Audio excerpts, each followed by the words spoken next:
Hello everybody, this lesson is working with inequalities. So with inequalities, they're similar to equations, just that there are multiple solutions that can make an inequality true. In an equation, if we say x equals 5, well then x can only equal 5. But with an inequality, if we say x is less than 5, then x could be any number that would be less than 5. So 4 is less than 5. Negative 19 is less than 5. So there's an infinite number of values when working with inequalities. We can translate inequalities into math sentences. Just remember that is means equals, greater than, we will use the greater than symbol. And then less than is the less than symbol. So looking at this example, 3 is greater than 2 and less than 3 5/10. So for this part here, 3 is greater than 2 and less than, so 3 is less than 3 5/10. So you can write it out as two separate inequalities, but since 3 is shared between both of these, 3 is less than 2, and then 3 is less than 3, or sorry, 3 is greater than 2, and then 3 is greater than, or less than 3 5/10. So you could write it as one big inequality also if you needed to. Second one, the absolute value of negative 2 is greater than 1.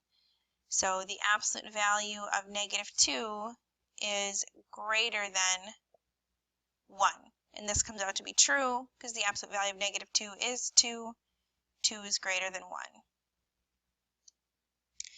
For solving inequalities, or just evaluating with a solution set, if the elements of the set, this little thing here means elements, so it's like evaluating this inequality for when x is 7, when x is 8, x is 9, x is 10, so on. So if we were to try it with 7, 7 minus 3 is less than or equal to 6. Well, 7 minus 3 is 4, is less than or equal to 6, so 7 is an answer. If we try it now with 8, so 8 minus 3 is 5. 5 is less than or equal to 6, so that one's true.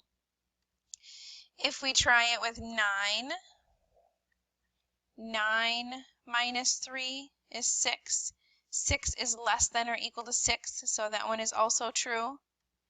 And if you try it with 10, 10 minus 3 is 7. 7 is not less than or equal to 6. So 10 is not a solution set, or a part of the solution set.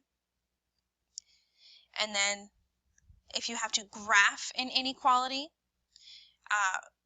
make sure you kind of follow these steps. So first, find that number on the number line, and you're going to put a circle on that number line, on that number. If there is an equal sign included, then that means that that number is included, so you want to shade that number, showing that you're including that number in your answer choice. If it's not included, then you want to use an open circle, showing that that number is not included. And then the last step, draw the line to represent all of the possible solutions. And it helps to read the expression from left to right, so read the inequality. So in this example, we have z is less than 3. So our number is 3, so we're going to put a circle at 3.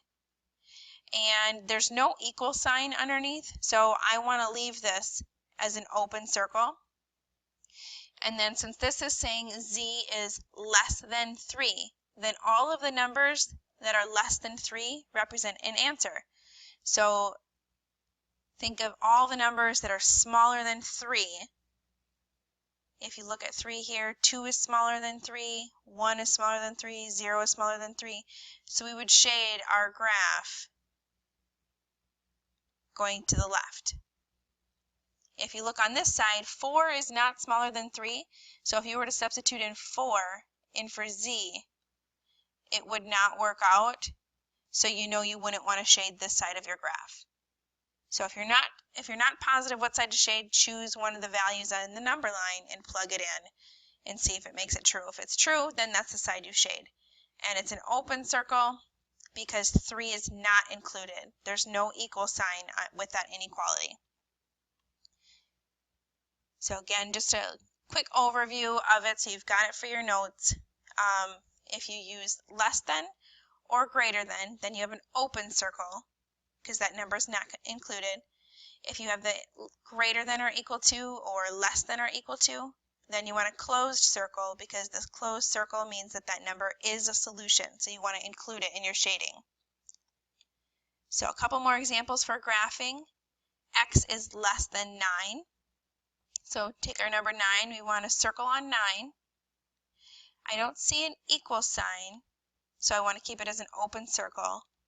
And then since X is every number less than 9, you want to shade the numbers that are less than 9, that are smaller than 9. So 8 works out, so we want to shade all the way on this number line to the left of 9, because all of these numbers are smaller than 9. In this next example, X is less than or equal to 9. Note the difference. We still have a circle on 9, but we want to fill that circle in because of this equal sign that's here. So that means 9 is a solution. And since it's less than or equal to, we still shade to the left of that line. And a couple more examples. X is greater than or equal to 2. So find 2 on your number line. I'm going to put a circle on 2. I see I have an equal sign, so I want to fill in 2. And since X is greater than 2, greater means I want all of the possible values for X that are larger than 2. Well, 3 is larger than 2, 4 is larger than 2, so I want to shade this side of the graph. Last example, X is less than 8, so find 8. Think, do I need a solid circle or open circle? I don't see an equal sign, so I'm going to leave it open.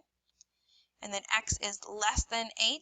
I want all numbers less than 8, so I would shade this side of our graph. And if you have trouble knowing the difference between less than or greater than, if you think of the less than symbol, you can make that one with your left hand. So left hand is the less than symbol. Think of the 2 L's. Greater than is the other hand. So less than you make with your left hand. So here's our less than symbol. You can make that with your left hand.